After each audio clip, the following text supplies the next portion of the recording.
नमस्कार दोस्तों, स्वागत है आप सभी का। आज के लेक्चर में हम कंटिन्यू करेंगे लैंड डिग्रेडेशन टॉपिक को।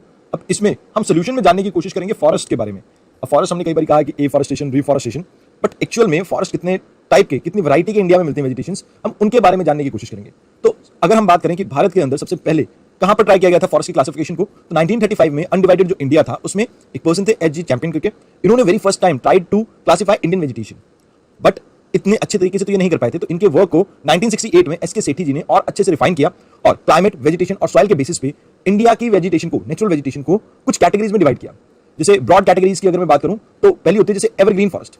एवरग्रीन नाम से पता लग रहा है कि कभी पत्ते नहीं झड़ेंगे और यहां पर जो बारिश है वो लगभग 200 सेंटीमीटर के आसपास रहेगी या इससे ज्यादा। अब एवरग्रीन का मतलब कभी पतझड़ का मौसम नहीं आएगा। अब ऐसे ही मॉनसून डेसिडुअस टाइप के फॉरेस्ट आते हैं। डेसिडुअस नाम जैसे बता रहे हैं कि पतझड़ का मौसम आएगा, तो यहां पर जो रेनफॉल है लगभग 100 से 200 सेंटीमीटर के बीच में रहेगी। अब तीसरे जो आते हैं वो ड्राई डेसिडुअस या tropical savanna type of forest आते हैं। अब ट्रॉपिकल सवाना या डेसिडुअस जो भी आपके फॉरेस्ट रहते हैं ये 50 से लेके 100 सेंटीमीटर रेनफॉल तक एग्जिस्ट करते हैं। अब थॉर्नी फॉरेस्ट आते हैं इसके बाद। थॉर्नी फॉरेस्ट जो होते हैं ये थॉर्नी स्क्रब्स या थॉर्नी फॉरेस्ट, ये लगभग आपके 25 से 50 सेंटीमीटर के बीच की रेनफॉल के एरिया में देखने को मिलते हैं। और जो आपके इससे नीचे रह गए, यानी कि 25 से नीचे रेनफॉल देखने को मिले तो 25 सेंटीमीटर से नीचे यू हैव डेजर्ट एरिया। तो इन चीजों को थोड़ा सा ध्यान में रखना। देखिए, टेम्परेचर एक मेजर फैक्टर है। अगर हम बात करें हिमालय या हिली रीजन में, जिस हिसाब से आपकी जो वेजिटेशन है वो चेंज होती है। जैसे जैसे आपका टेम्परेचर नीचे घटता जाएगा, जो वेजिटेशन कवर है वो चेंज होता जाएगा हिमालयन एरिया में। जैसे अगर मैं बात करूं हिमालयन एरियाज की, तो यहाँ पर जैसे मान लीजिए नीचे आपको ट्रॉपिकल वेजिटेशन देखने को मिल रही है, तो थोड़ी सी ऊपर चले जाएंगे तो यहाँ पर सब ट्रॉपिकल हो जाएगा, फिर टेम्परेट हो जाएगा, अल्पाइन हो जाएगा और फाइनली टुंड्रा। तो यहाँ पर आपको ये चीज टेम्परेचर के अकॉर्डिंग वेरिएशन देखने को मिल रहा है। क्लाइमेट में एक फैक्टर है टेम्परेचर, उसके अकॉर्डिंग। इसके अलावा सॉइल के बेसिस पे भी आपको जैसे मैंग्रोव्स देखने को मिल जाते हैं, स्वैम्पी फॉरेस्ट देखने को मिल जाते हैं। तो ये क्या है, ये बेसिकली आपके इसी के पार्ट है कि सॉइल की अकॉर्डिंगली कैसे चेंज हो रहे हैं। इसके बाद यहाँ पर वेजिटेशन यानी यहाँ पर टोपोग्राफी आना है। क्या ना, टोपोग्राफी। टोपोग्राफी के अकॉर्डिंगली भी चेंज होते हैं। जैसे आपको अल्पाइन देखने को मिल सकते हैं, कहीं पर आपको टाइडल फॉरेस्ट देखने को मिल सकते हैं, बट ये माइनर कैटेगरी है। तो अगर अकॉर्डिंगली हम देखें कि टेम्परेचर, सॉइल और टोपोग्राफी के अकॉर्डिंग, तो इंडिया में जो फॉरेस्ट है वो ब्रॉडली कुछ इस तरह के देखने को मिलते हैं। जैसे यहाँ पर इसको देखिए आप, मैं आपको ये जो एरिया है ये आपका माउंटेन फॉरेस्ट के अंदर आता है। फिर ये वाला जो एरिया है यहाँ पर आपको ट्रॉपिकल थॉर्नी फॉरेस्ट देखने को मिल जाता है। फिर ये जो एरियाज देखने को मिल रहे हैं लिटोरल या स्वैम्प फॉरेस्ट, यहाँ पर देखने को मिलते हैं आपको। फिर ये आपके एवरग्रीन फॉरेस्ट आ गए, ये दोनों ही पार्ट में, ये माउंटेन वाला हिस्सा आ गया फिर से अगेन। देन इसके बाद ये पूरा एरिया आपका डेसिडुअस टाइप में आ गया एंड ये बीच में थोड़ा सा फिर से आपका लगभग थॉर्नी टाइप या आपका ट्रॉपिकल थॉर्नी टाइप फॉरेस्ट देखने को मिलता है आपको। अब इन जनरल हमने ब्रॉड कैटेगरी देखी, जैसे एवरग्रीन, डेसिडुअस, ठीक है जी, थॉर्न, लिटोरल। इसी तरह से कुछ एक और कैटेगरीज भी होती है, सब tropical forest, mountain forest, alpine forest और ग्रासलैंड्स। अब इनके हर एक पॉइंट्स के बारे में तो आपको ब्रॉड नहीं बताया जा सकता, क्योंकि मोर और लेस आपको जब डिवीजन करी गई है कि भाई यहाँ पर टेम्परेचर आपको रेनफॉल आपको 200 सेंटीमीटर से ज्यादा देखने को मिलती है, तो जहां पर ज्यादा देखने को मिलेगी वो वेट हो जाएगा। तो फिर भी जो मैक्सिमम टू मैक्सिमम हम याद रख सकते हैं उसके बारे में हम समझने की कोशिश करते हैं। अब वैसे तो मैं आपको इंडिया के टोटल फॉरेस्ट कवर के बारे में बताऊं तो कुछ इस तरह से डिवाइडेड है। जैसे ट्रॉपिकल मॉइस्ट डेसिडुअस फॉरेस्ट है, that has the highest percentage 37%। फिर ड्राई डेसिडुअस जो है आपका उसकी 28% है। देन वेट एवरग्रीन जो है, ट्रॉपिकल वेट एवरग्रीन 8% के अराउंड है। फिर सब ट्रॉपिकल मॉइस्ट हिल्स जो आपको फॉरेस्ट देखने को मिलता है वो 6% है। ट्रॉपिकल सेमी एवरग्रीन आपका 4% के आसपास है और बाकी बचा हुआ फॉरेस्ट भी इंडिया में लगभग 4% के आसपास आपको देखने को मिल जाता है। तो कुल मिला के ये आपकी डिवीजन है। वैसे तो ये एनसीईआरटी का मैप है, बट फिर भी इससे भी सटीक मैप मैं आपको अपलोड कर दूंगा नोट्स के साथ, तो आप उसे भी देख सकते हैं। Now let us talk about various type of forest, इनके कुछ कैरेक्टरिस्टिक्स के बारे में देख लेते हैं। जैसे मॉइस्ट ट्रॉपिकल फॉरेस्ट के बारे में अगर हम बात करें तो यहाँ पर आपको याद रखना सबसे पहले ट्रॉपिकल वेट एवरग्रीन फॉरेस्ट के बारे में, जिन्हें हम रेन फॉरेस्ट भी कह देते हैं। एनुअल रेनफॉल यहाँ पर 250 सेंटीमीटर से अबव रहेगी। टेम्परेचर 25 से 27 डिग्री सेल्सियस के आसपास रहेगा। ह्यूमिडिटी ज्यादा रहेगी, अराउंड 77% या इससे ज्यादा। ड्राई सीजन बहुत छोटा रहेगा यहाँ पर, तभी ये एवरग्रीन है और मॉइस्ट एवरग्रीन है। जनरली यहाँ पर जो आपको प्लांट्स देखने को मिलते हैं वो है मीजोफाइट। मीजोफाइटिक क्या होता है, ऐसे प्लांट जो ना ज्यादा गर्मी में हो, ठीक है जी, और ना ज्यादा ड्राई एरिया में भी नहीं और ना ज्यादा वेट एरिया में है। तो कुछ वैसे से प्लांट्स आपको यहाँ पर देखने को मिल जाते हैं, जैसे लिली। अब यहाँ पर जो ट्रीज की हाइट है वो लगभग, पानी ज्यादा है, अच्छे खासा सूरज है, तो 45 से 60 मीटर की हाइट हो सकती है। थिक क्रॉपी रहेगी, मतलब डेंस फॉरेस्ट रहेंगे यहाँ पे। और जंगल आपको उन एरियाज में देखने को नहीं मिलेगा जहाँ पर एक्चुअल में रिवर फ्लो कर रही होगी। यहाँ पर आपको एपिफाइट्स वगैरह देखने को मिल सकते हैं, क्योंकि सूरज की रोशनी नीचे आपको कम देखने को मिल रही है, तो इस वजह से अंडरग्रोथ जो है वो थोड़ी कम रहेगी, क्योंकि यहाँ पर आपको ज्यादा सूरज नहीं मिल रहा है। तो जिसकी वजह से यहाँ पर थोड़े बहुत अगर अंडरग्रोथ देखने को मिलती है तो वो भी बैम्बूज हो सकते हैं, फर्म हो सकते हैं, क्लाइंबर हो सकते हैं, ऑर्चिड हो सकते हैं और कुछ नहीं। अगर इंडिया में इन फॉरेस्ट की बात की जाए तो ये फॉरेस्ट आपको कहाँ देखने को मिलते हैं, जैसे वेस्टर्न घाट वाले एरिया में, पूर्वांचल वाला एरिया जो है आपका उस एरिया में, एंड अंडमान एंड निकोबार। अब यहाँ पर हार्डवुड आपको बेसिकली मिलती है और इसकी कमर्शियल वैल्यू ठीक ठाक है। एंड यहाँ पर आपको इतनी ज्यादा खुला डेंस फॉरेस्ट है, मतलब काफी रोड्स वगैरह या कुछ आने जाने का रास्ता नहीं मिल पाता, तो लैक ऑफ ट्रांसपोर्टेशन के कारण इस जंगल को आप कमर्शियली यूज नहीं कर पाते हैं। क्लियर? देन यहाँ पर आपको इंपॉर्टेंट जो ट्रीज देखने को मिलते हैं that is mahogany, white cedar, jamun, canes, bamboo, mesua. ये इंपॉर्टेंट ट्रीज हैं, ठीक है जी। मोहगनी, ओबोनी, ये आपको उसमें भी देखने को मिल जाएंगे। कहाँ पर? लाइक इन जंगलों में देखने को मिल जाएंगे, बट एनसीईआरटी में कहीं ना कहीं उनका जिक्र किया गया है जब आप फॉरेस्ट की बात करते हैं, महोगनी, याबनी, ये इन ट्रीज का। देन आपको ये याद रखना कि यहाँ पर जो आपको जंगल मिलेंगे इंडिया में, जो नीचे वाली साइड मिलेंगे, लाइक जहां पर आपके एवरग्रीन एंड ऑल है, वहां पर हार्डवुड के रहेंगे। जहां पर अल्पाइन वगैरह आ जाएगा, थोड़ा टेम्परेचर ठंडा हो जाएगा, उन एरिया में आपको सॉफ्टवुड मिलेंगे। Then comes the semi evergreen forest. Semi evergreen transition zone है आपका ट्रॉपिकल वेट और ट्रॉपिकल ड्राई डेसिड्यूज के बीच में। अब अगर इनकी बात करें, कंपेरेटिवली थोड़े ड्राई हैं, ठीक है जी, और लाइक अगर हम यहाँ पर रेनफॉल की बात करें तो दैट इज अराउंड 200 सेंटीमीटर से लेके 250 सेंटीमीटर तक। टेम्परेचर 24 डिग्री सेल्सियस से लेकर 27 डिग्री के बीच में हो सकता है। ह्यूमिडिटी थोड़ी कम हो जाती है, 75% के आसपास रहती है यहाँ पे। ड्राई सीजन अगेन थोड़ा शॉर्ट रहेगा। अब इसकी डिस्ट्रीब्यूशन की अगर हम बात करें इंडिया में कहाँ देखने को मिलती है, तो वेस्ट कोस्ट के आसपास, वेस्टर्न घाट नहीं कह रहा हूँ, माइंड इट, वेस्ट कोस्ट के आसपास, यहाँ पर थोड़ा असम वाले पार्ट में, ईस्टर्न हिमालयाज के लोअर स्लोप में, मतलब यहाँ नीचे की तरफ, एंड देन इसके अलावा उड़ीसा, अंडमान, इन एरिया में भी ये देखने को मिल जाते हैं। सेमी एवरग्रीन फॉरेस्ट जो है आपके, ये कंपेरेटिवली लेस डेंस होते हैं क्योंकि बारिश थोड़ी कम है वहां से, तो इस वजह से यहाँ पर आपको एक फीचर देखने को मिलता है, दैट इज ग्रेगेशियस, मींस जो पेड़ है वो झुंड में मिलेंगे। उसके अलावा यहाँ पर आपको बहुत सी स्पीशीज देखने को मिलेंगी और एपीफाइट्स भी अच्छे खासे आपको देखने को मिल जाएंगे। और जो पेड़ का ट्रंक है, तना है, दैट इज बटरस रहेगा यहाँ पे। अगर हम बात करें कौन कौन सी इंपॉर्टेंट स्पीशीज यहाँ पर मिलती है, तो बैम्बू तो आपको लगभग यहाँ पर हर जगह ही देखने को मिल जाएगा, वेस्टर्न घाट में तो खासकर। उसके अलावा व्हाइट सीडर आपको देखने को मिल जाएगा यहाँ पे, इंडियन चेस्टनट देखने को मिल जाएगा, मैंगोज देखने को मिल जाएंगे आपको, एंड चैंपा। ये इंपॉर्टेंट ट्रीज है, ये खासकर हिमालयन वाले पार्ट में आपको देखने को मिलते हैं। हार्डवुड है अगेन, और यहाँ पर लाइक थोड़ा डेंसिटी कम है, तो इस वजह से थोड़ा बहुत इसे हम यूज कर पाते हैं for other purposes. Then dry deciduous अगर हम बात करें तो रिलेटिवली जो रेनफॉल है लगभग आपका 200 के आसपास या इससे थोड़ा सा कम, यानी 150 तक जा सकता है। ये सिर्फ एक ही केस में आपको देखने को मिलता है, यहाँ पर तमिलनाडु वाले पार्ट में। यहाँ पर क्यों? देखिए यहाँ पर जो रेनफॉल है आपका थ्रू आउट ईयर क्यों है? जब हम बात करते हैं साउथ वेस्टर्न मानसून से, तो यहाँ पर साउथ वेस्टर्न मानसून भी आपका रेनफॉल क्रिएट करता है। जब आपका रिट्रीटिंग मानसून आता है तो वो उसकी विंड की डायरेक्शन आपको सर बताएंगे ज्योग्राफी में, कुछ इस डायरेक्शन में रहेगी, तो यहाँ पर उसका भी रेनफॉल का पैटर्न रहता है, तो जिसकी वजह से यहाँ पर इससे भी और इससे भी दोनों साइड से ये रेनफॉल हासिल करता है, और जिसके कारण ये क्या हो जाता है, थोड़ा सा लाइक आपका एवरग्रीन टाइप ऑफ फॉरेस्ट का टच देता है, क्योंकि यहाँ पर रेनफॉल इतनी नहीं है। यहाँ पर आपको rainfall through out the year मिलने के कारण आपका जो फॉरेस्ट वो एवरग्रीन है। ऐसा नहीं है कि पानी बहुत ज्यादा मिल रहा है, पानी लिमिटेड सा ही मिल रहा है, बट क्योंकि rainfall through out the year है, तो इस पार्ट में आपको इस तरह के लगभग आपको जंगल देखने को मिल जाते हैं। Then comes the deciduous forest. अब डेसिडुअस फॉरेस्ट मतलब पतझड़ देखने को मिलेगी। अब ये दो कैटेगरीज में आएंगे, one is moist deciduous, other is dry deciduous. अब ये आपको मेजरली क्लासिफिकेशन आपकी एनसीईआरटीज में भी मिल जाती है।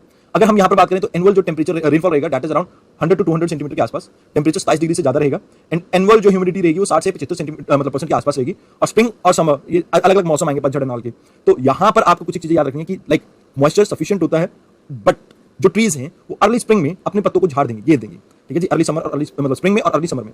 फिर इसके बाद आप ये देखते हैं कि लाइक जो अर्ली स्प्रिंग है इस टाइम पे थोड़ा थोड़ा मॉइस्चर कम होने लगता है, तब ये अपने पत्ते झाड़ देते हैं। और एक्सट्रीम समर्स जब हम अप्रैल और मई की बात करते हैं, जनरल जो आपके पेड़ हैं वो थोड़े गंदे टाइप से देखने को मिलते हैं।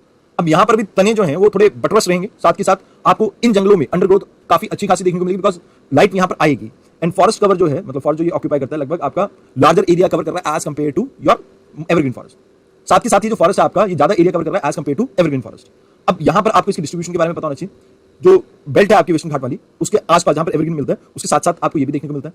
देन शिवालिक रेंज जो आपको यहाँ पर देखने को मिलती है, वहां पर आपको ये देखने को मिल जाता है। मणिपुर, मिजोरम, ये जो आपका एरिया यहाँ पर भी आपको देखने को मिलता है। मध्य प्रदेश या ईस्टर्न मध्य प्रदेश का एरिया, छत्तीसगढ़ वाला एरिया, वहां पर आपको ये देखने को मिलते हैं। छोटा नागपुर प्लेट्यू इस वाली साइड, मोस्टली आपको उड़ीसा वाले पार्ट में, वेस्ट बंगाल वाले पार्ट में, और साथ के साथ अंडमान एंड निकोबार वाले पार्ट में ये देखने को मिल जाता है। यहाँ पर आपका डोमिनेट करता है जनरली टीक वुड। इसके अलावा टीक के अलावा साल, लॉरल, रोजवुड, आंवला, जामुन, बैम्बू, ये सभी आपको देखने को मिल जाते हैं इस एरिया में। और यहाँ पर इतना ही जानना आपको जरूरी था। अगेन ग्रेगेशियस है, हाईली ग्रेगेशियस का मतलब यहाँ पर ये रहता है कि झुंड में आपको पेड़ मिलेंगे। Then comes the dry deciduous, means जो आपकी रेनफॉल है वो लगभग 150, क्योंकि वैसे तो यहाँ पर हमने ब्रॉडली कह दिया कि 100 से 200, बट एक्चुअल में ये 150 तक जाता है, और 100 से लेके 200 के बीच में, मतलब 150 के बीच में आपका ये वाला पार्ट आ जाता है ड्राई डेसिडुअस। कई बुक्स में 125 भी लिखा हुआ है, you do not have to worry about it. अगर यूपीएससी देगी स्टेटमेंट तो एक्सट्रीम देगी, ऐसा नहीं है कि 1-2 सेंटीमीटर के पीछे आपको पंगे करेगी, तो वो चीज आप थोड़ा ध्यान में रखना। तो यहाँ पर आपको याद रखना कि ये ड्राई डेसिडुअस जो है, जहां पर रिलेटिवली थोड़ी कम बारिश देखने को मिलती है, जैसे पंजाब हरियाणा वाले पार्ट में थोड़ा सा, इससे मतलब पंजाब हरियाणा में नहीं कहूंगा मैं, यूपी और इस साइड वाले सटे वाले पार्ट में ड्राई डेसिडुअस फॉरेस्ट आपको थोड़ा बहुत देखने को मिल जाता है। अगेन लीव झड़ेंगी, ट्रीज आपके टीक, साल, रोजवुड ऐसे ही रहेंगे, बट बात बस इतनी है कि रेनफॉल रिलेटिवली कम है, तो पतझड़ का मौसम थोड़ा लंबा हो जाता है मॉइस्चर की कमी के कारण। तो तीसरी चीज यहाँ पर आपको जो याद रखनी है, that is littoral and swamp forest.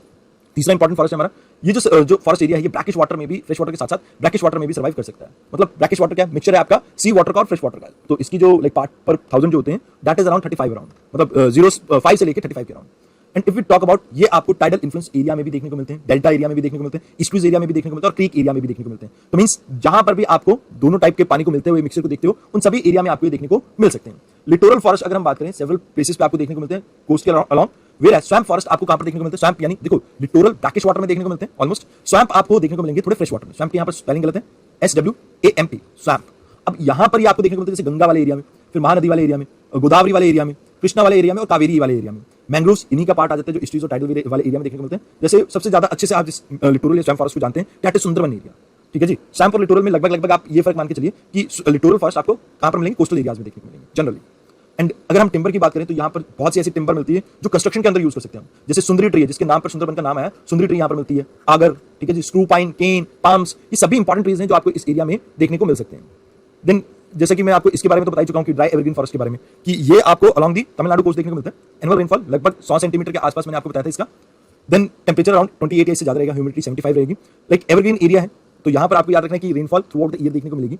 यहाँ पर जो आपको लाइक ट्रीज देखने को मिलते हैं दैट इज जामुन, टर्मिंडर्स, नीम, वो देखने को मिलते हैं। बैम्बूस एंड ग्रासेस ज्यादा कॉमन नहीं है यहाँ पे, तो इसके बारे में बस इतना ही जानना आपके लिए इंपॉर्टेंट है। Then comes the tropical dry deciduous, जो हमारा ये वाला पार्ट था ड्राई डेसिडुअस में। इसकी रेनफॉल मैंने बताया कि 100 से 150 के आसपास रहेगी। एनसीईआरटीज में थोड़ा वेरिएशन देखने को मिल सकता है, बट जो आपकी लाइक अलग अलग बुक्स हैं, जैसे मैं आपको कहना चाहूंगा, आपने शायद पीएमएफआईएस पढ़ी हो या आपने प्रसाद पढ़ी हो, तो उन बुक्स में 100 to 150 लिखा हुआ, थोड़ा वाइड रेंज रखी है। यहाँ पर इसकी कनॉपी थोड़ी अनइवन रहती है, अंडरग्रोथ काफी अच्छी देखने को मिलती है क्योंकि लाइट यहाँ पर काफी अच्छी रहती है। यहाँ पर कुछ स्पीशीज होती है जो बहुत ज्यादा हाइट अटेन करें, मोस्ट से 20 मीटर के आसपास तक मैक्सिमम हाइट रहेगी। कंपैरेटिवली रेनफॉल लेस है तो ड्राई सीजन थोड़ा लंबा हो जाएगा यहाँ पे। ये बेसिकली आपका वेटर साइड मॉइस्ट डेसिडुअस जो है और थॉर्नी फॉरेस्ट, उसके बीच का ट्रांजिशन जोन है। अगर इसकी डिस्ट्रीब्यूशन की बात करें तो कन्याकुमारी, जो कन्याकुमारी वाली टिप है, यहाँ पर देखने को मिल जाता है आपको। देन एक्सेप्ट राजस्थान, वेस्टर्न घाट और वेस्ट बंगाल, आपको सभी जगह ये देखने को मिल जाता है फुटहिल्स के आसपास, हिमालयास की पूरे एरिया में, मतलब कन्याकुमारी, हिमालय से लेकर कन्याकुमारी तक हर फुटहिल के आसपास आपको देखने को मिल जाएगा, राजस्थान, वेस्टर्न घाट और बे ऑफ बंगाल को छोड़ के, सॉरी वेस्ट बंगाल को छोड़ के। देन यहाँ पर कॉमन ट्रीज कौन से हैं? मैंने आपको कहा कि सेम ही रहेंगे लगभग। टीक होगा, एक रोजवुड हो गया, ठीक है, एक हो गया axle wood, bamboo, red sanders, याद रखना लाल चंदन इसी कैटेगरी में आता है, लोरल एंड सेंटीवुड। अब ये सभी एरियाज लगभग आपके क्लियर कर दिए गए हैं एग्रीकल्चर पर्पसेस की वजह से, और इनके ऊपर ज्यादा इंपैक्ट ओवर ग्रेजिंग की वजह से और फायर की वजह से भी आता है। तो these are the things that you have to remember. Then comes your thorn forest. Thorn forest की अगर हम बात करें तो रेनफॉल अराउंड 75 सेंटीमीटर के आसपास रहेगा, ह्यूमिडिटी परसेंटेज 50 के अराउंड रहेगा, टेम्परेचर 25 से 30 डिग्री सेल्सियस के बीच में रह सकता है। एंड ये काफी लाइक ट्रीज काफी कम देखने को मिलेंगे, हाइट भी छोटी रहेगी इनकी, और जो ट्रीज है बहुत दूर दूर फैले होंगे, मतलब इतने पास नहीं होंगे, बहुत दूर दूर होंगे। यहाँ पर जो आपको ट्री स्पीशीज देखने को मिलती है दैट इज अकैकियस। अगर मैं प्रोनाउंस गलत कर रहा हूँ तो आप स्पेलिंग अकैकियस जो है ये देखने को मिलेंगे, यूफोर्बियाज में देखने को मिलेंगे, ये प्रोमिनेंट स्पीशीज है। इसके अलावा लाइक इंडियन वाइल्ड डेट, ये काफी कॉमन है यहाँ पे, और ये कुछ ग्लासेस आपको देखने को मिल जाते हैं रेनी सीजन में। बट मोस्टली इसके एरिया की बात करें तो आपको राजस्थान के एरिया में, ठीक है जी, ये वाला पार्ट, पंजाब का सदर्न साइड, हरियाणा का वेस्टर्न साइड, कच्छ वाला एरिया और सौराष्ट्र का थोड़ा वाला पार्ट। अब ये जनरली आपको डीजनरेटेड, मतलब आगे जाकर डीजनरेट हो जाते हैं डेजर्ट एरिया में, मतलब डेजर्ट एरिया के साथ सटा हुआ। ये वाला पार्ट नहीं कह रहा हूँ मैं राजस्थान का, ये थर्ड डेजर्ट है। देन आपको ऐसे ही कुछ फॉरेस्ट वेस्टर्न घाट की साइड भी देखने को मिल जाते हैं, लीवर्ड साइड पे, कहाँ पर महाराष्ट्र, कर्नाटका, तेलंगाना, आंध्र प्रदेश और लाइक योर तमिलनाडु। यहाँ पर जो आपको कॉमन स्पीशीज देखने को मिलती हैं that is Neem, that is बबूल, कैटी, लाइक कैक्टस भी हो सकता है, कैटी भी हो सकता है, तो कैक्टी सॉरी, ये कॉमन ट्रीज हैं जो आपको इस एरिया में देखने को मिलते हैं। Now let us come to the next important thing that is sub tropical forest. अब इसमें सब ट्रॉपिकल फॉरेस्ट में माउंटेन टाइप में आपका ब्रॉड लीव्ड हिल फॉरेस्ट आता है सबसे पहले। इसमें रेनफॉल आपकी 75 से 125 सेंटीमीटर के आसपास रहेगी, टेम्परेचर 18 से 21 डिग्री सेल्सियस के आसपास रहेगा, ह्यूमिडिटी 80% के आसपास रहेगी। ईस्टर्न हिमालय अगर हम बात करें जो आपका ईस्टर्न हिमालय देखने को मिलते हैं, वहां पर ये आपको ब्रॉडली देखने को मिल जाते हैं 100 से 1000 मीटर की हाइट से लेके आपकी 2000 मीटर की हाइट के बीच में। इन ये लगभग आपके एवरग्रीन है। कॉमनली यहाँ पर आपको जो स्पीशीज देखने को मिलती है दैट इज ऑक, चेस्टनट, ऐश, बीच, साल, पाइन, ये कॉमन ट्री स्पीशीज है जो आपको इस एरिया में देखने को मिल सकती है। ठीक है, ये ट्रीज के नाम थोड़े बहुत याद रखने की जरूरत है। डायग्राम मैंने या इमेजेस इसलिए नहीं यूज की क्योंकि बहुत सी इमेजेस इकट्ठी हो जाती है और कुछ खास उसमें समझ आता नहीं है। देन क्लाइंबर्स और एपीफाइट्स यहाँ पर कॉमनली आपको देखने को मिल जाते हैं। अब नीलगिरी, पलानी हिल्स जो आपको जो साउथ में देखने को मिलती है, वहां पर ये आपको देखने को मिल जाते हैं 1070 से 1525 मीटर की हाइट तक, मतलब सी लेवल से इतनी हाइट पे। इन्हें कई बार स्टंटेड रेन फॉरेस्ट भी कहा जाता है बिकॉज जो ट्रीज की हाइट है वो थोड़ी कम हो जाती है। इसके अलावा वेस्टर्न घाट में महाबलेश्वर वाला एरिया जो है, सतपुरा, मैकाल रेंज, ठीक है जी, बस्तर वाला हाईलैंड एरिया, माउंट आबू, इन एरियाज में इस तरह के सब टाइप्स इसके थोड़े बहुत देखने को मिल सकते हैं। Then comes the pine forest, sub tropical moist pine forest. ये आपको लगभग वेस्टर्न हिमालयाज में देखने को मिलते हैं, अराउंड सेम हाइट जो हमने पहले बात की थी 1000 से 2000 के आसपास। ये ईस्टर्न साइड थे, ये वेस्टर्न साइड है। हिली एरिया अरुणाचल, मणिपुर, नागालैंड और खासी, इन एरियाज में भी ये देखने को मिल सकते हैं। यहाँ पर जो आपको ट्रीज देखने को मिलता है दैट इज चिल, ये डोमिनेंट ट्री स्पीशीज है। इसके अलावा वैल्यूएबल टिम्बर्स यहाँ पर देखने को मिलते हैं और भी जो सॉफ्टवुड है रिलेटिवली, ये रेजिन प्रोड्यूस करते हैं, टैरपिन प्रोड्यूस करते हैं, जिसकी वजह से इनसे लाइक जो फ्लेमेबल चीजें होती है वो भी बन सकते हैं, फर्नीचर्स बन सकते हैं, बॉक्सेस बन सकते हैं और बिल्डिंग मटेरियल में भी ये यूज होते हैं। अब अगला पार्ट है आपका ड्राई एवरग्रीन फॉरेस्ट। अब ये ड्राई एवरग्रीन फॉरेस्ट आपको भाबर एरिया में देखने को मिलता है। भाबर और तराई आपको एरिया काफी फ्रीक्वेंटली सुनने में मिलेगा, इंडियन ज्योग्राफी में भी आप पढ़ेंगे। जैसे मान लीजिए रिवर वाला पार्ट है तो ये तराई वाला एरिया, और जहां पर पानी नहीं होता ये भाबर वाला एरिया, जो पत्थर वगैरह वाला एरिया आपको देखने को मिलता है अगर नॉर्थ से साउथ की तरफ जाते हैं। जैसे भाबर वाले एरिया में आपकी रिवर लाइक कहीं ना कहीं गुम हो जाती है, तो वो वाला पार्ट है, वहां पर आपको देखने को मिलते हैं ड्राई एवरग्रीन फॉरेस्ट। इसके अलावा वेस्टर्न हिमालयस वाले पार्ट में आपको थोड़ा बहुत शिवालिक वाले पार्ट में देखने को मिल जाते हैं, और ये 1000 मीटर स्लोप के आसपास आपको देखने को मिलते हैं। रेनफॉल रफली आपका 50 से लेकर 100 सेंटीमीटर के आसपास रहेगा, और दिसंबर में भी थोड़ी बहुत बारिश आपको देखने को मिल जाती है। अलग अलग सीजन देखने को मिलेंगे आपको, हॉट, विंटर और वेरी कोल्ड एरिया भी, टेम्परेचर भी देखने को मिलेगा। यहाँ पर आपको जनरली स्क्रब्स देखने को मिलते हैं जो एवरग्रीन है, जिनकी जो प्लांट है इनकी भी हाइट ज्यादा नहीं रहेगी, श्रब्स वगैरह देखने को मिलेंगे, जैसे ओलिव हो गया, पिस्कैटिया, कुछ एक आपका लाइक स्पेलिंग आपको मैं दे देता हूँ, PISTACIA, स्कैटियस जो है, ये ट्रीज आपको यहाँ पर देखने को मिल जाते हैं। Then comes the mountain forest. Mountain forest में वेट टेम्परेट फॉरेस्ट सबसे पहले देखने को मिलता है। ये आपको लगभग 1800 से लेके 3000 मीटर हाइट पे देखने को मिल जाता है, बट यहाँ पर रेनफॉल रिलेटिवली ठीक ठाक रहेगी, लाइक 150 से 300 सेंटीमीटर के आसपास। टेम्परेचर लाइक 10 डिग्री सेल्सियस से 14 डिग्री सेल्सियस तक हो सकता है। ह्यूमिडिटी 80% के आसपास। ये आपको तमिलनाडु वाला एरिया, केरला वाला एरिया और ईस्टर्न हिमालय वाला जो पार्ट है, लाइक उन एरिया में देखने को मिलेगा। यहाँ पर जो ट्रीज हैं एवरग्रीन रहेंगे। अब यहाँ पर जनरली जो आपको देखने को मिलेंगे जैसे मॉसेस, फ्रेन, एपिफाइट्स, ऐसी चीजें आपको ज्यादा देखने को मिलेंगी। ट्रीज हाइट में 6 मीटर की ज्यादा नहीं होंगी। देवदार, चिलानी, इंडियन चेस्टनट, ब्रिच, पल्म और लिस्टिया और ब्लू पाइन, ऑक, हैमलॉक, ये कुछ इंपॉर्टेंट आपके प्लांट्स के नाम है। इसके बाद मॉइस्ट टेम्परेट जो फॉरेस्ट होते हैं वो आते हैं। अगेन रेनफॉल आपका 150 से 250 के बीच में रहेगा। अब यहाँ पर आप इनको देखते हैं 150 मतलब 1500 मीटर से लेके 3300 मीटर तक की हाइट पे, और ये आपको वेस्टर्न साइड पे मिलेंगे, कश्मीर, हिमाचल, उत्तराखंड, दार्जिलिंग, सिक्किम वाले पार्ट में। कॉनिफरस फॉरेस्ट है, मतलब कि ये त्रिकोण शेप में, बर्फ होने की वजह से ये बर्फ से बचने के लिए अपनी जो तने हैं वो त्रिकोण शेप में जाते हैं, कॉन शेप में जाते हैं। लाइक स्पीशीज मोस्टली आपके ऐसे रहेंगे कि झुंड में ऑकर होंगे। ट्री की हाइट 30 से 50 मीटर की हाइट हो सकती है। यहाँ पर आपको पाइन्स देखने को मिल जाते हैं, आपको लाइक सिल्वर फर्न देखने को मिल जाते हैं, फिर सिल्वर फिर इसके अलावा स्पॉट्स आपको देखने को मिल जाते हैं, यहाँ पे सीडर्स वगैरह देखने को मिल जाते हैं। तो जनरली आपको रोडोडेंड्रॉन, ऑक्स, ऐसी भी चीजें आपको थोड़ी बहुत देखने को मिल जाती हैं। ये जो वुड है इसकी टिम्बर इंडस्ट्रीज में बहुत वैल्यू है, खासकर जो रेलवेज में स्लीपर आप जिसके ऊपर कभी सोए हो, मैं तो बहुत सोया हूँ, जब फ्रिक्वेंटली अपने यूपीएससी के टाइम पे दिल्ली टू चंडीगढ़ ट्रैवल करता था तब सोया था। तो वो स्लीपर्स को जो है वो यहीं से बनती है, मतलब उसमें जो लकड़ यूज होती है वो यही है। Then comes your Himalayan dry temperate forest. अब इसमें प्रेसिपिटेशन लगभग आपका 100 सेंटीमीटर के आसपास है, और जनरली जो आपको देखने को मिलती है स्नोफॉल, मतलब जो प्रेसिपिटेशन वो स्नो की फॉर्म में होती है। आपकी जो ट्रीज हैं कॉनिफरस रहेंगे, जीरो फाइट्स हैं, मींस थोड़ा आपको लाइक पीछे जाना पड़ेगा। जीरो फाइट्स कमेंट बॉक्स में बताना क्या होता है, क्या यहाँ पर आपको पानी कम मिलता है कि ज्यादा मिलता है। याद रखना जीरो फाइट्स बोला मैंने। नाउ देवदार्स, ऑक, ऐश, ऑलिव्स, ये कॉमन ट्रीज है यहाँ पे। जनरली ये आपको हिमालयस वाले पार्ट में देखने को मिल जाता है, और जहाँ पर आपका साउथ वेस्ट मानसून के इंपैक्ट थोड़ा ज्यादा है, जैसे लद्दाख वाला एरिया हो गया आपका, ठीक है जी, लद्दाख वाला एरिया हो गया, लाहौल स्पीति वाला एरिया हो गया, किन्नौर, चंबल और गढ़वाल और सिक्किम, ये कुछ आपके कॉमन एरिया हैं जहां पर आपको इस तरह के ट्रीज देखने को मिलते हैं। Then comes the alpine forest. Alpine forest की अगर हम बात करें, रेंज जो है इसकी लगभग 2900 से लेके 3500 मीटर की हाइट तक आपको देखने को मिल जाते हैं। अब एक चीज बता रहा हूं, ये सभी मैं एक में ही कवर कर रहा हूं बिकॉज इतनी ज्यादा डिटेल में जाने की हमें जरूरत नहीं है। ओके, देन कम्स दी इसकी जो सब डिवीजन है, जैसे सब अल्पाइन हो गया, मॉइस्ट अल्पाइन हो गया, ड्राई अल्पाइन हो गया, ये इसके अलग अलग डिवीजन है। सब अल्पाइन फॉरेस्ट जनरली आपको लो अल्पाइन स्क्रब्स और ग्रासलैंड एरिया में देखने को मिलते हैं, जो मतलब जहां पर घास वगैरह आपको देखने को मिल रही है, ठीक है जी। यहाँ पर आपको मिक्सचर देखने को मिलता है कॉनिफरस और ब्रॉड लीफ ट्रीज का। जो जनरली कॉनिफरस हैं वो अटेन करते हैं हाइट 30 मीटर की, ब्रॉड लीफ 10 मीटर की हाइट अटेन करते हैं। ज्यादातर जो आपको स्पीशीज देखने को मिलेंगी, फिर स्पॉर्स, रोडोडेंड्रॉन्स, ये आपको कॉमन स्पीशीज देखने को मिलेंगी। अगर मॉइस्ट अल्पाइन की अगर हम बात करें तो यहाँ पर जनरली आपको रोडोडेंड्रॉन, बैरिज, इस तरह की स्पीशीज देखने को मिलेंगी। एंड ये 3000 मीटर से लेके स्नो लाइन जहां पर स्टार्ट होती है वहां तक उस एरिया में देखने को आपको मिल जाते हैं। इसके बाद नेक्स्ट है ड्राई अल्पाइन स्क्रब्स। मोस्टली आपको ऐसे एरिया में देखने को मिलेंगी जहां पर आपको जीरो फाइट्स प्लांट देखने को मिलेंगे, ड्राफ्ट स्क्रब्स देखने को मिलेंगे, मतलब 3500 मीटर की हाइट से ऊपर। जूनिपर्स, हनीसकल्स, ये कुछ कॉमन ट्री स्पीशीज हैं जो आपको इस एरिया में देखने को मिलती है। Then comes tropical grasslands. अब ट्रॉपिकल ग्रासलैंड्स तो ट्रॉपिकल एरिया में कॉमनली आपको देखने को मिल जाती हैं। इनके बारे में हमने जब लाइक बात की थी वेरियस बायोम्स की, तब भी कवर किया हुआ है, तो सेम वही बात है यहाँ पे। अगर टेम्परेट की बात करें, टेम्परेट ग्रासलैंड, तो इंडिया में ये आपको 2-3 एरिया में देखने को मिलता है, जैसे वेस्टर्न घाट वाले पार्ट में देखने को मिल जाते हैं। देन कम्स आपका ये वाला पार्ट, दिस पर्टिकुलरली हिमालयाज में कश्मीर वाला पार्ट।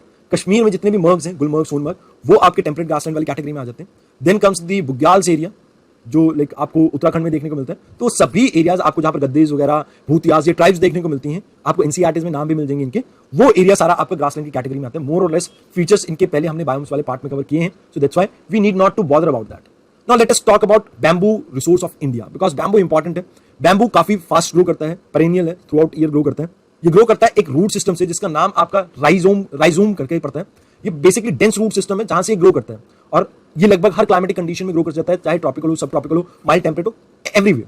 आपको सभी जगह इंडिया में ये देखने को मिलेगा, कश्मीर और नॉर्थ ईस्टर्न पार्ट थोड़ा बहुत छोड़कर, ठीक है जी। उसके अलावा वेस्ट बंगाल के पार्ट को भी आप थोड़ा सा दरकिनार कर दीजिए, बट मैक्सिमम टाइम आपको हर जगह ये देखने को मिल जाता है। नेचुरली ईस्ट और सदर्न एशिया में अबंडेंटली देखने को मिलता है, कुछ आइलैंड्स में देखने को मिल जाता है, पैसिफिक और इंडियन ओशन में भी। अगर हम बात करें कार्बन सिक्वेंस्ट्रेशन में इसका बहुत इंपॉर्टेंट रोल है, दैट्स व्हाई हम बैम्बू के बारे में बात करें। इसके अलावा ये बायोडाइवर्सिटी और सॉइल मॉइस्चर को कंजर्व करने में भी काफी हेल्पफुल रहता है। अब अगर बात करें तो इसे कई बार ग्रीन गोल्ड भी कहा जाता है, पोर मेंस टिम्बर भी कहा जाता है, क्रैडल और टू कॉफिन टिम्बर भी कहा जाता है। तो यहां पर आप एक चीज याद रखना कि it is very important for each and every person, that's why government ने इसे ट्रीज की कैटेगरी में से निकाल के ग्रास की कैटेगरी में डाल दिया, so that everyone can cultivate in their farm land. Now economic value की बात करें तो ट्राइबल पॉपुलेशन के लिए काफी इंपॉर्टेंट है, बास्केट वगैरह बनाने के काम आ जाते हैं, बहुत सी और चीजें, ट्रेडिशनल चीजें, क्राफ्ट्स वगैरह बनाने के काम आ जाते हैं। पेपर इंडस्ट्री में यूज होता है, फर्नीचर्स में यूज होता है, फ्लोरिंग में यूज होता है, हैंडीक्राफ्ट में यूज होता है, वॉकिंग स्टिक में यूज होता है, फिशेस के जो पोल होते हैं उनमें बनाने में यूज होता है। अगर यंग बैम्बू की बात करें तो सब्जी बनाने के काम आ सकता है, और भैंसों को और गायों को चारे के तौर पर भी काम आ सकता है। तो that's why bamboo is important, और आने वाले टाइम में हम इसके बारे में गवर्नमेंट की कुछ स्कीम्स के बारे में पढ़ेंगे भी। Then if we talk about carbon stock in India's forest, तो यहां पर आपको समझना होगा कि पेरिस एग्रीमेंट के दौरान हमने इंटेंडेड नेशनली डिटरमाइंड कंट्रीब्यूशन के समय ये कहा था कि हम आने वाले समय में भारत का जो कार्बन स्टॉक है इसको इंक्रीज कर देंगे 2.5 से 3 बिलियन टन तक बाय 2030।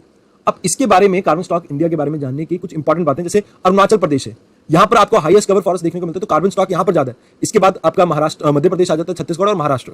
सेम पर हेक्टेयर अगर हम बात करें कौन सबसे ज्यादा कार्बन को सिक्वेंस्ट्रेट कर सकता है, तो दैट इज सिक्किम, उसके बाद followed by Andaman and Nicobar, Jammu Kashmir, Himachal. तो ये कुछ चीजें हैं जो आपको लाइक पेपर में इंट्रोडक्शन वगैरह या कहीं आप इंपॉर्टेंट पॉइंटर्स के तौर पे यूज करते हैं। तो ये चीजें थोड़ी सी, दोनों चीजें आपको याद रखनी है। Then comes your world's forest carbon stock. अब यहां पर ये कहा जाता है कि 1 ट्रिलियन टन कार्बन, लगभग नियरली 1.3 टाइम जितना आपको फॉसिल फ्यूल देखने को मिलता है, इससे ज्यादा आपको कहां पर 1.3 टाइम ज्यादा आपको देखने को मिलता है कार्बन स्टॉक जो हमारे पास है। बट प्रॉब्लम इसके साथ ये है कि अभी रिसेंट टाइम में कार्बन बहुत ज्यादा ऐड कर दी गई है, लगभग 600 गीगा टन जो कार्बन ऐड की गई है, उससे भी ज्यादा हमारा कार्बन स्टॉक है, बट येट उसको डिप्लीट करते जा रहे हैं हम। और लास्ट 25 सालों में अगर हम बात करें, लगभग 17.4 गीगा टन हमने जो हमारा फॉरेस्ट एरिया है वो डिक्लाइन कर दिया है। Global forest resource assessment report 2020 के बारे में बात कर लेते हैं। देखिए, overall there is increase in forest cover area India में।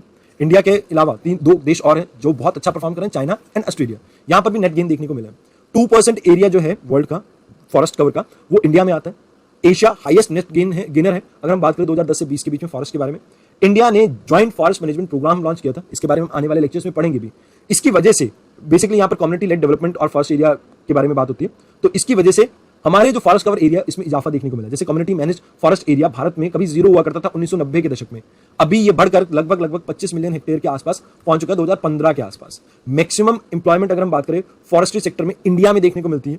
ऑलमोस्ट वर्ल्ड में अगर मान लीजिए 100 बंदे इंप्लॉयड है फॉरेस्ट सेक्टर में, तो 50% सिर्फ और सिर्फ आपको इंडिया में देखने को मिलते हैं। इसके बाद आपको कुछ एक इंपॉर्टेंट चीजों के बारे में पता होना चाहिए, जैसे फॉरेस्ट प्रिंसिपल। फॉरेस्ट प्रिंसिपल आपका निकल के आया था रियो दी जेनेरियो अर्थ समिट से, 1992 की समिट से। ये नॉन लीगली बाइंडिंग डॉक्यूमेंट है जो फोकस करता है कंजर्वेशन ऑफ फॉरेस्ट के ऊपर एंड सस्टेनेबल डेवलपमेंट के ऊपर। मतलब ये सभी तरह के फॉरेस्ट को कंजर्व करने की बात करता है, एंड यहीं से शुरुआत हुई थी फॉरेस्ट कंजर्वेशन की दुनिया के अंदर। Now let us talk about कि इंडिया के अंदर एफॉरेस्टेशन के कौन कौन से प्रोग्राम चल रहे हैं, सो दैट आने वाले समय में हमें पता रहे, क्योंकि कभी अगर क्वेश्चन पूछा गया तो हमें आइडिया होना चाहिए। बेसिकली 3 प्रोग्राम चल रहे हैं, national afforestation program, green India mission, और इसके अलावा forest fire prevention and management scheme. तो ये 3 प्रोग्राम चल रहे हैं जहां पर हम पार्टिसिपेटरी अप्रोच को लेकर चल रहे हैं। प्लांटेशन स्पीशीज में हम ज्वाइंट फॉरेस्ट मैनेजमेंट कमेटी बनाते हैं जो नीड और इकोलॉजिकल कंडीशंस को समझकर प्लांट स्पीशीज को डिसाइड करती है। नेटिव फॉरेस्ट स्पीशीज को ग्रो करने की कोशिश करते हैं। कोशिश ये नहीं है कि कुछ भी कहीं भी उगा दें। हमारा लाइक अगर हम पर्टिकुलरली इन 2 के बारे में बात करेंगे, फॉरेस्ट फायर कंजर्वेशन, तो फॉरेस्ट फायर को रोकने की बात है। अगर पर्टिकुलरली बात करें नेशनल एफॉरेस्टेशन प्रोग्राम की, तो इसका एम ये है कि भारत में रिस्टोर कर सके हम डिग्रेडेड फॉरेस्ट को विद पीपल्स पार्टिसिपेशन। ये आपकी सेंट्रली स्पॉन्सर स्कीम है। सेंट्रल स्पॉन्सर है तो लाइक 60-40 की रेशियो में नॉर्मल स्टेट्स में, आपकी नॉर्थ ईस्टर्न स्टेट में 19:10 की रेशियो में देखने को मिल जाती है। स्टेट फॉरेस्ट डेवलपमेंट एजेंसी, फिर आपका फॉरेस्ट डेवलपमेंट एजेंसी और ज्वाइंट फॉरेस्ट मैनेजमेंट कमेटी, ये 3 टीयर्स हैं जिसके थ्रू ये वर्क करता है। और आपको थोड़ा सा इसके बारे में ध्यान रखना है कि लाइक जब आप एग्जाम में बात करें ना, तो आप इसका फ्लो चार्ट बना देना, इससे काफी इजी रहेगा आपको, क्योंकि फ्लो चार्ट जब आप बना देंगे ना तो एग्जामिनर को ये पता रहेगा कि आपको थोड़ी बहुत एक्स्ट्रा इन्फॉर्मेशन भी है। अगर हम बात करें इसमें पर्टिकुलरली ज्वाइंट फॉरेस्ट मैनेजमेंट की, तो ज्वाइंट फॉरेस्ट मैनेजमेंट जो है हमारा, दैट इंक्लूड्स कि आपका लाइक इंट्रोड्यूस किया गया था इसे 1988 की नेशनल फॉरेस्ट पॉलिसी के अंडर। यहां पर हम लोकल पीपल और फॉरेस्ट डिपार्टमेंट के साथ मिलकर कहीं ना कहीं फॉरेस्ट को डेवलप करने की कोशिश कर रहे हैं। अब इसके लिए मैं कुछ एग्जांपल देता हूं, जैसे बिश्नोई कम्युनिटी के बारे में आपने सुना होगा। ये राजस्थान और गुजरात में ब्लैक बग के कंजर्वेशन के ऊपर वर्क करती हैं। तो ये कुछ इन लोगों को अपने साथ मिलाने की बात कर रहे हैं। जैसे गद्दी, गुजर्स आपको हिमालय एरिया में देखने को मिलते हैं, तो इनके साथ मिलकर ओवरग्रेजिंग को रोकने की गवर्नमेंट ने कोशिश की है। इससे कम्युनिटी को भी बेनिफिट होता है और आपके लाइक कम्युनिटी को माइनर फॉरेस्ट प्रोडक्ट मिल गया, उनको बेनिफिट मिल गया, और लाइक आपकी जो कंजर्वेशन एफर्ट्स हैं उनको भी सक्सेसफुल वो रन कर सकते हैं। बात करते हैं सोशल फॉरेस्ट्री की। ये टर्म पहली बार यूज की गई थी 1976 की आपकी नेशनल कमीशन ऑन एग्रीकल्चर के द्वारा। अब यहां पर हम कोशिश कर रहे हैं कि लाइक जो फॉरेस्ट के ऊपर प्रेशर है उसे हम कम कर सकें, जो आपका अनयूज और फेलो एरिया है उनमें इसको ग्रो करें, मतलब जो बैरन और डिफॉरेस्टेड लैंड है उसमें लोकल कम्युनिटी की हेल्प से हम मतलब फॉरेस्ट को कंजर्व करें, प्रोटेक्ट करें। अब इसमें कई से कंपोनेंट आ जाते हैं, जैसे इसका पहला कंपोनेंट है फार्म फॉरेस्ट्री, जहां पर आप अपने खेतों में फॉरेस्ट्री परफॉर्म कर रहे हैं। Then community forestry, community forestry का मतलब है कम्युनिटी लैंड पे आप फॉरेस्ट यूज कर रहे हैं। देन एक्सटेंशन फॉरेस्ट्री, अब ये जो आपके मंडे होते हैं ना, जैसे मान लीजिए खेत है, तो ये खेत की जो लाइक आउटर जहां पर लोग चल के फिर के जाते हैं, इस एरिया में पेड़ उगाने की बात हो रही है। Then comes your agro forestry, जहां पर अगेन आप एग्रो मतलब पेड़ ही उगाने का काम कर रहे हैं। Now comes the compensatory afforestation, अब ये भी थोड़ा बहुत जान लेते हैं, वैसे तो कैंपा फंड के बारे में हम जान ही चुके हैं, बट स्टिल कंपनसेटरी एफॉरेस्टेशन हमें एक्चुअल में फॉरेस्ट कंजर्वेशन एक्ट 1980 के तहत हमें देखने को मिला, जहां पर अगर कोई लैंड आप डाइवर्ट करते हैं नॉन फार्म एक्टिविटी के लिए, तो आपको उसकी जगह दूसरा लैंड देना होता है। अब इक्वल नॉन फॉरेस्ट लैंड देना पड़ता है आपको रेवेन्यू लैंड, मतलब जो यहाँ पर नॉन फॉरेस्ट लैंड होगा वो रेवेन्यू लैंड होगा, अगर वो ठीक ठाक है। अगर वो थोड़ा डिग्रेडेड है तो आपको डबल साइज का देना होगा। अब यहाँ पर क्या होता है, स्टेट फॉरेस्ट डिपार्टमेंट अप्रूव करती है, आप पैसा पे करते हैं उसके प्रेजेंट वैल्यू के अकॉर्डिंग, और फॉरेस्ट डिपार्टमेंट वहां पर एफॉरेस्टेशन करेगी, आपका काम खत्म। तो ये कुछ आपका लाइक यहाँ पर हिसाब किताब रहता है। फिलहाल अगर हम बात करें इससे रिलेटेड, कैंपा फंड से रिलेटेड कुछ इश्यूज भी हैं। पहली चीज, अगर हम नॉन फॉरेस्ट एरिया की बात करें तो हमें कंटिन्यूस ट्रैक देखने को नहीं मिलते हैं। देखिए, हम जंगल उगाने की बात करते हैं, जैसे मान लीजिए फॉरेस्ट एरिया है, बट यहाँ पर कंटिन्यूस फॉरेस्ट ना मिलके, मतलब इस एरिया में ना मिलके थोड़ा पैचेस में हमें दूर मिलता है, तो इससे हैबिटेट फ्रेगमेंटेशन देखने को मिलती है। एक प्रॉब्लम मैंने आपको बताया था 47,000 करोड़ रुपीस यूज ही नहीं करें, तो वो अंडर यूटिलाइज फंड, वो एक प्रॉब्लम है। इसके अलावा जो पेड़ उगाए जाते हैं वो वापस जंगल की फॉर्म में आ ही नहीं पाते, क्योंकि कई बार जानवर उसे खा जाते हैं, तो इस वजह से ये पेड़ आपके ग्रो नहीं हो पाते, तो इससे प्रॉब्लम रहती है। देन ये प्रमोट करता है मोनोकल्चर को, जो आपको स्पीशीज कमर्शियली फिजिबल लगती है, आप उन्हीं को उगाते हैं, हर एक को नहीं। Now let us talk about next scheme, that is green credit scheme. अब अगर बात की जाए ग्रीन क्रेडिट स्कीम की, तो ये फॉरेस्ट एडवाइजरी कमेटी जो है, जो आपकी अपेक्स बॉडी है मिनिस्ट्री ऑफ एनवायरमेंट के अंडर, वो इसको परफॉर्म करती है। बेसिकली यहां पर हम कमर्शियली रेज कर रहे हैं किसी भी फॉरेस्ट एरिया को, और ये अप्रूव होता है आपका ग्रीन क्रेडिट स्कीम के अंडर। जैसे आपका फॉरेस्ट है, इसमें एज ए कमोडिटी हम बेचेंगे, प्राइवेट प्लेयर को ये कहा गया कि भैया आप पेड़ों को उगाओ इस एरिया में, फॉरेस्ट डिपार्टमेंट की रिस्पॉन्सिबिलिटी ये है कि वो रिफॉरेस्टेशन चेक करेंगे, और फिर 3 साल बाद ये एलिजिबल है कंपनसेटरी एफॉरेस्टेशन के अंडर इसे बेचने के। पहले क्या होता था कि हमें ये नहीं पता लगता था कि लैंड पे फॉरेस्ट उगेगा कि नहीं, अब पहले से ही जमीन पे फॉरेस्ट उगा के उसे कंपनसेटरी एफॉरेस्टेशन के अंडर हम बेच रहे हैं। अब ये इसके साथ प्रॉब्लम ये है कि ये प्राइवेटाइजेशन ऑफ फॉरेस्ट को प्रमोट कर रहा है, सीरियस थ्रेट है एग्रीकल्चर लैंड के लिए, क्योंकि यहां पर एग्रीकल्चर लैंड को डाइवर्ट किया जा सकता है आपके जंगलों के लिए। देन फॉरेस्ट एक मेयर कमोडिटी बन के रह गया है, जो उसका सोशो इकोलॉजिकल बेनिफिट था, हम उसको कहीं ना कहीं भूल चुके हैं, तो कहीं ना कहीं इसके ऊपर हमारा फोकस होना चाहिए। देन कम्स एफॉरेस्टेशन और रिफॉरेस्टेशन के मेथड्स क्या क्या हो सकते हैं। 2 तरह के मेथड यूज किए जाते हैं। एक होता है एरियल सीडिंग, मींस हम एक बॉम्ब क्रिएट करेंगे जिसमें कंपोजिट क्ले और सीड्स होंगे, उसे ड्रॉप कर देंगे हवा से। अब इसके उगने के चांसेस थोड़े कम रहते हैं, बिकॉज कंड्यूसिव कंडीशन मिलेंगी तो ही वो उगेगा, अदरवाइज नहीं। अब ऐसे ही एक चीज को बेटर वे में मैनेज करने के लिए हम डार्ट का इस्तेमाल करते हैं, क्योंकि डार्ट में हम क्या करते हैं, जैसे ये लैंड है, इसके ऊपर ये डार्ट आके चिपक जाएगा, लाइक पिनअप हो जाएगा, और यहां से ये प्लांट इसके अंदर होगा, तो ये प्लांट यहां से जड़ों के साथ ग्रो कर सकता है। तो ये डार्ट टेक्नोलॉजी बेटर है as compare to your normal technology, because dart में ये रहता है कि हम अपने अकॉर्डिंगली इस चीज को प्रमोट कर सकते हैं। देन कोरल ब्लीचिंग वगैरह के बारे में मैं आपको पहले ही बता चुका हूं, फिर भी आपको इसमें सी ना कुछ एक चीजें याद रखनी, जैसे Great Barrier Reef Outlook Report आई थी, जिसमें climate change, surface run off और कोस्टल डेवलपमेंट और फिशिंग एरिया को रीजन बताया गया था, कल्प्रिट बताया गया था इसके लिए, लाइक योर कोरल ब्लीचिंग के लिए। ट्रांसलोकेशन ऑफ कोरल, मुंबई की अगर हम बात करें तो यहां पर नेशनल इंस्टीट्यूट ऑफ ओशनोग्राफी इसने इस चीज के लिए ट्राई किया था। एक बार बता देना ये बायो रॉक और ट्रांसलोकेशन वाला टॉपिक कवर हुआ है या नहीं, तो नेक्स्ट क्लास में या डाउट क्लास में हम इसको देख लेंगे। Now let us talk about kelp forest. Kelp forest काफी इंपॉर्टेंट है आपका। केल्प फॉरेस्ट अगर हम बात करें तो अंडर वाटर थ्राइव करते हैं, वेरी कोल्ड कंडीशन में, जहां पर न्यूट्रिएंट वगैरह आपको खासे देखने को मिले, मतलब कोल्ड वाटर है, न्यूट्रिएंट रिच है, मींस मैंग्रोव में न्यूट्रिएंट थोड़े कम देखने को मिलते हैं, बट यहां पर भर भर के है। बेसिकली ये ब्राउन एल्गी है, सी वीड इसके साथ अटैच रहती है, मतलब काफी टाइम तक ये सी फ्लोर के साथ भी अटैच रहते हैं, एंड ये ग्रो करते हैं ऐसे एरिया में जहां पर आपको सनलाइट वगैरह देखने को मिल सकती है। मतलब कुछ ऐसा रहता है कि ये फ्लोट करते हैं सी फ्लोर से ऊपर की तरफ, जहां पर आपको सनलाइट देखने को मिल रही है, कुछ इस तरह से। कोस्टल एरिया में जहां पर आपको शैलो डेप्थ देखने को मिलती है, वहां पर भी ये देखने को मिल सकते हैं। हाई वैरायटी और बायोडाइवर्सिटी यहां पर देखने को मिलती है। ऑलमोस्ट इंटायर ओशन कम्युनिटी इनके ऊपर बेस्ड है, मींस कि जो कोस्टल कम्युनिटी है वो इसके ऊपर बहुत ज्यादा बेस्ड है, क्योंकि जैसे कैनेडियन पार्ट में बात करें, हम आर्टिक पार्ट में बात करें, तो वहां पर लगभग जितनी पॉपुलेशन इनके ऊपर ज्यादा डिपेंडेंट है। तो यहां पर आप देखिए हुडसन बे, लेब्राडोर, बफिन बे, रेजोल्यूट बे, इन सभी एरिया में ये देखने को मिलती है। आपको लगभग फ्रीजी टेम्परेचर, लाइक थोड़ा लंबा डार्क पीरियड, उसको भी ये सस्टेन कर लेते हैं। मतलब ऐसा नहीं है कि सनलाइट बहुत समय तक इसे चाहिए होती है, सनलाइट अगर कम भी मिल रही हो तब भी ये सस्टेन कर सकती है, इवन आईसी कंडीशन में भी ये सस्टेन कर सकती है। तो एक्सट्रीम कंडीशन में सर्वाइवल है इसका। तो केल्प फॉरेस्ट बेसिकली आपको नॉर्दर्न साइड, आर्टिक वगैरह वाली साइड में देखने को मिलेगा, और ये एक तरह की सी वीड है, एल्गी है, जो सी फ्लोर से अटैच होकर आपके ऊपर तक ग्रो करते हैं, सनलाइट वगैरह लेती है। बेसिकली सेम ये आपके जो लैंड पे ट्री मिलती है वैसी सी देखने को मिलती है, बट एक चीज समझ के चलना, यहां पर आपको बायोडाइवर्सिटी अच्छी खासी मिलती है। ओशंस बायोडाइवर्सिटी के लिए बहुत इंपॉर्टेंट है ये। बट इसके साथ थ्रेट क्या है, जब हम फिशिंग करते हैं तो मैंने कहा ना डायनामाइट्स और ट्रोलिंग नेट इस्तेमाल करते हैं, तो ओवर फिशिंग एक मेजर प्रॉब्लम, एक मेजर थ्रेट है इनके लिए। इसके अलावा परमाफ्रॉस्ट, मतलब परमानेंटली जो आपकी लैंड फ्रोजन हो जाता है, परमाफ्रॉस्ट भी इसके लिए प्रॉब्लम है, बिकॉज ये ग्रो नहीं कर पाएगा उस एरिया में। थोड़ा बहुत बर्फीला पानी चलेगा बट हमेशा के लिए नहीं। फिर सेडिमेंटेशन, आप देखते हैं कि बहुत बार जैसे ग्लेशियर वगैरह मेल्ट कर रहे हैं आर्टिक वगैरह एरिया में, तो इससे बहुत सी मिट्टी वगैरह आ रही है, तो सेडिमेंटेशन इसके लिए प्रॉब्लम है, बिकॉज सनलाइट नहीं मिल पाती बिल्कुल ही। फिर साथ के साथ मेल्टिंग ऑफ आइस के साथ सर्फेस रन ऑफ आ रहे हैं, सर्फेस रन ऑफ में बहुत से न्यूट्रिएंट आ रहे हैं और ये न्यूट्रिएंट प्रॉब्लम क्रिएट कर रहे हैं इनके लिए। तो यहां पर आपको इतना ही जानना था। Now let us talk about mangroves. Mangroves के बारे में लगभग हम बहुत सी चीजें पढ़ चुके हैं, तो मेरे को ऐसा लगता है कि अगर आप मेरे को बता देंगे मैंग्रोव्स हमने कवर किया है कि नहीं, एक बार नोट से चेक कर लेना, उसके बाद हम फर्दर डिटेल में जाएंगे अगर रिक्वायर्ड रहा तो। अदरवाइज यहीं तक ही मैंग्रोव्स का करेंगे। वेटलैंड का भी एक बार देख लेना, मैंने वैसे तो सब कुछ आपको करवा दिया। Late us talk about now water scarcity. Like एक रिपोर्ट पब्लिश हुई थी, उससे स्टार्ट करते हैं, वाटर मैनेजमेंट इन इंडिया से स्टार्ट करते हैं। वाटर एक इशू, हम इसको जानने की कोशिश करेंगे एंड देन कल हम इसको फर्दर कंटिन्यू करेंगे। एक कोट है, 1000 have lived without love, not one without water. मतलब प्यार के बिना लोग रह सकते हैं बट पानी के बिना नहीं। एक स्टोरी सुनाता हूं आपको अक्टूबर 1985 की। एक विलेज था अलवर में, कशोरी। यहां पर एक बंदा रहता था राजेंद्र और उसके दोस्तों को था कि भाई देश के लिए कुछ करना है, तो इन्होंने मतलब अपने बड़े बुजुर्गों से गांव वालों से पूछा कि क्या करें हम। तो उन्होंने कहा कि भैया झोड़ एक सोल्यूशन है। अब आप में से कईयों को नहीं पता होगा झोड़ क्या होता है। जो कॉमन तालाब होता है ना गांव का, उसे कहते हैं झोड़, कॉमन तालाब एरिया भी कह सकते हो। तो गांव के बुजुर्ग ने कहा कि भैया तू झोड़ बना, ये कहीं ना कहीं पोटेंशियल सोल्यूशन है। तो इन्होंने अपने गांव के आसपास झोड़ बनाने का, स्मॉल अर्बन चेक डैम बनाने का फैसला किया और इसकी सलाह इन्होंने इनको दी थी मंगूलाल ने, जो इनके लाइक मतलब गांव के बुजुर्ग थे। तो आगे चलकर इन्होंने एक एनजीओ बनाई, तरुण भारत। अब इन्होंने पहली जो झोड़ थी वो गोपालपुरम में बना दी। गोपालपुरम में जब इन्होंने पहली झोड़ बनाई तो नेक्स्ट इन्होंने इसके बाद बना दी बनॉट अरावली में। अब जब इन्होंने बनॉट अरावली में बनाई, गोपालपुरम में तो इतना कुछ फर्क नहीं देखने को मिला, बट गोपालपुरम के बाद जब इन्होंने बनॉट में अरावली के आसपास ये बनाई, तो अरावली करके एक रिवर हुआ करती थी अरावली हिल्स की, वो वापस रिवाइव होगी। अब जब इन्हें पता लगा कि भैया ये अरावली रिवर कहीं ना कहीं वापस रीजनरेट हो चुकी है, तो ऐसे इन्होंने और झोड़ बनाए। ऐसी झोड़ों से और बहुत सी, जैसे Bhagwani river, Sarsa river, झांझवाली river, ये सभी रिवर वापस रिवाइव होने लगी। अब ये अपने इस मैसेज को पूरे दुनिया में, देश में फैलाना चाहते थे। अब इसके लिए इन्होंने कहा कि भैया रेन वाटर हार्वेस्टिंग के ऊपर आप फोकस कीजिए और इससे कहीं ना कहीं आपकी जो पानी की समस्या आप उसे दूर कर सकते हैं। तो इसके लिए इन्होंने तरुण जल विद्यापीठ स्टैब्लिश किया, जहां पर वाटर वॉरियर को ट्रेन किया जाता है, सो दैट कैसे आप वाटर को कंजर्व करें, इसके ऊपर फोकस रहेगा हमारा। अब साथ के साथ अब ये तो हमें क्लियर हो गया कि जैसे एक स्टोरी कैसे यूज कर सकते हैं हम। जैसे राजेंद्र सिंह की ये स्टोरी काफी अच्छी है, जहां पर आप वाटर कंजर्वेशन और रेन वाटर हार्वेस्टिंग के बारे में लोगों को समझा सकते हैं। एक आंसर में भी यूज कर सकते हैं और जगह भी। बट अभी world water development report publish हुई थी 2018 में यूएन की।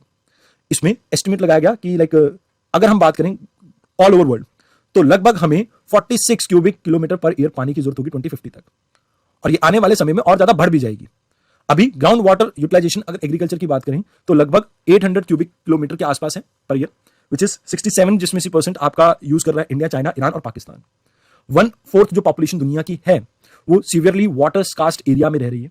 Nearly half population already water scarcity को फील कर रही है एटलीस्ट 1 महीने साल में। सिंस 1990 वाटर पोल्यूशन और बढ़ गया है, खासकर अफ्रीका, एशिया और लैटिन अमेरिका जैसे देशों में। इसके अलावा 4/5 जितना भी आपका इंडस्ट्रियल और म्युनिसिपल वेस्ट है वो बिना ट्रीटमेंट के रिलीज किया जाता है, कहां पर, नदियों में। तो ये वाटर पोल्यूशन के लिए सबसे बड़ी रीजन है। तो अभी जैसे अगर हम बात करें तो हमें ये पता लगा कि अभी जो हमारे पास वाटर मिल रहा है उससे ज्यादा हमारी डिमांड होने वाली है आने वाले समय में, इससे प्रॉब्लम बढ़ने वाली है। साथ के साथ एग्रीकल्चर की बात करें तो यहां पर भी वाटर यूटिलाइजेशन काफी ओवर हम कर रहे हैं। अभी भी दुनिया में काफी लोगों को वाटर की स्कार्सिटी देखने को मिल रही है।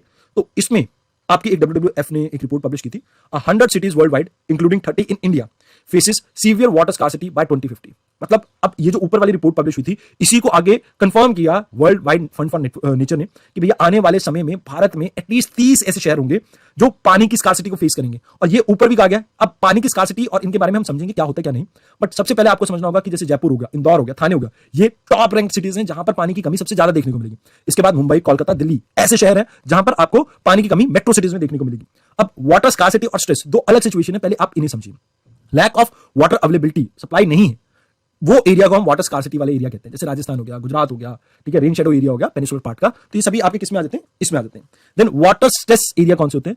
अब वाटर स्ट्रेस एरिया वो भी हो सकते हैं जहां पर आपको स्कार्सिटी देखने को मिल रही है वाटर की। साथ के साथ ऐसे एरिया भी हो सकते हैं जहां पर अवेलेबिलिटी तो है बट पानी इतना अच्छा नहीं है कि उसे आप यूज कर सकें। तो ये दो रीजन हो सकते हैं, पंजाब, हरियाणा ओवर एक्सप्लॉइटेशन के कारण जैसे वाटर स्कार्सिटी वाले रीजन में जा रहे हैं, बट दिल्ली, यूपी, बिहार यहां पर म्युनिसिपल वेस्ट और इंडस्ट्रियल वेस्ट के कारण आपका पानी यूजफुल नहीं है। कोस्टल एरिया में सलाइन होने के कारण पानी वहां पर पानी पीने योग्य नहीं है। तो ये चीजें वाटर स्ट्रेस को जनरेट करती हैं। तो इंडिया में वाटर स्कार्सिटी के साथ साथ वाटर स्ट्रेस भी अपने आप में एक प्रॉब्लम है। वाटर रिस्क, अब एक ये टर्म है जहां पर आप प्रोबेबिलिटी देखते हैं कि आने वाले समय में कितने चांसेस हैं कि यहां पर वाटर रिलेटेड इवेंट होगा, चाहे वो वाटर स्कार्सिटी हो चाहे वो वाटर स्ट्रेस हो। मत हो सकता है कि लाइक इसका जो इंपैक्ट है डिफरेंट सेक्शन के ऊपर डिफरेंट देखने को मिले, बट प्रेजेंट सिचुएशन की अगर हम बात करते हैं दुनिया की और इंडिया की, तो इंडिया की सिचुएशन में ऑलमोस्ट हम दुनिया का 16% पॉपुलेशन को रिप्रेजेंट करते हैं और ग्लोबल एरिया है हमारे पास 2.5%। अब यहां पर आपको सिर्फ और सिर्फ 4% दुनिया का वाटर रिसोर्स देखने को मिलता है, तो ये एक मेजर रीजन है जिसकी वजह से इंडिया में आपको ये प्रॉब्लम देखने को मिल रही है।